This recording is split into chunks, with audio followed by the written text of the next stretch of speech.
ဒီကြောင့်သူတော်ကြက်တခိုးကောင်လေးကငါးမွေးမြူဖို့ထူးဆန်းတဲ့နေလန်းရှာတွေ့ခဲ့တယ်သူ့ကိုယ်ပိုင်အိမ်ကိုပဲယာမရေချိုးကန်ကြီးတစ်ခုအဖြစ်ပြောင်းလဲလိုက်တာပါပထမဆုံးအနေနဲ့သူ့အိမ်ကိုရေလောင်းဖို့ရေချိုးကန်ကနေစတင်တဲ့ရေပိုက်နဲ့ရေချိုးအိုးနှစ်ခုလုံးကိုအပြည့်အဝဖွင့်ပစ်လိုက်တယ်ဒါမှအိမ်ကမြ мян ဆန်ဆန်ရေနဲ့ပြည်လာမှာ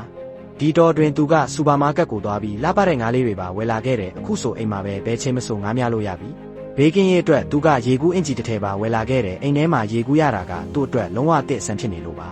တဖြည်းဖြည်းနဲ့ရေကကျမ်းပြင်တစ်ခုလုံးကိုပြန့်နှံ့သွားတယ်သူ့သူငယ်ချင်းကတိတ်ကိုပျော်သွားပြီးပြောလိုက်တာကအခုဆိုအဝတ်လျှော်ဖို့အောင်မလိုတော့ဘူးဟာပြီးတော့သူကရေထဲခုန်ချပြီးပျော်ပျော်ရွှင်ရွှင်ကစားတယ်အိမ်သားရေဆွဲစရာတော့မလိုတော့ဘူးအကောင်းဆုံးချက်ကအခုဆိုရေချိုးကန်းမသွားပဲဘဲချင်းမဆိုရေချိုးလို့ရပြီကောင်လေးကရေကူးကစားစရာတွေလည်းဝယ်လာခဲ့တယ်အိမ်ပြန်ရောက်တာနဲ့စိတ်လှုပ်ရှားမှုကြောင့်ချော်လဲသွားတယ်သူရေကူးဖို့နောက်ထပ်မစောင့်နိုင်တော့ဘူးလို့ထင်ရတယ်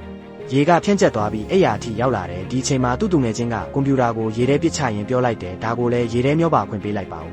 ဒါပေမဲ့ကောင်လေးကကွန်ပျူတာကိုသူ့နေရာပြန်ထားလိုက်တယ်ကောင်လေးအရန်ပျော်နေတယ်ဒါပေမဲ့ကောင်လေးကခံစားမိတယ်ရေထွက်နှုံးနေနေတယ်ဆိုတာသူကပူစိန်ကြီးတစ်ချောင်းကောက်ယူပြီးပိုက်ကိုခွဲပြလိုက်တယ်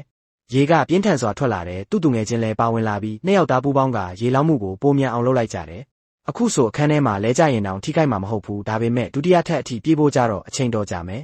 ဒါနဲ့သူကစီမံချက်ကြီးတစ်ခုရေးဆွဲလိုက်တယ်သူကသွားပြီးမိသက်ဌာနကနေမိသက်ကားတစ်စီးငားလာတယ်တကယ်တော့ဒါကနင်းနေတော့ကြောင်တောင်ဖြစ်နေပြီဒါပေမဲ့ကလေးဘဝအိမ်မက်ကိုပြည့်စုံအောင်လုပ်ဖို့သူကဒါကိုတောင်လုပ်ပြလိုက်သေးတယ်ခဏအကြာမှာသူကမိသက်ကားနဲ့အတူအိမ်ကိုပြန်ရောက်လာတယ်သူ့သူငယ်ချင်းတွေဒါကိုမြင်တော့အံ့အားသင့်သွားကြတယ်အားလုံးကပူပေါင်းပြီးပိုက်ကိုဖွင့်အိမ်ကိုပုံမမြန်ဆန်စွာရေလောင်းကြတယ်ကောင်လေးကလေးဘက်လေးတန်ရေဖြန်းရင်ပျော်ပျော်ရွှင်ရွှင်ကစားနေရဲ့သူ့မျက်နှာမှာတိတာနေတာကသူဟာကလေးဘဝကလေးကရေနဲ့ကစားရတာကြိုက်နှစ်သက်သူဆိုတာပါပဲ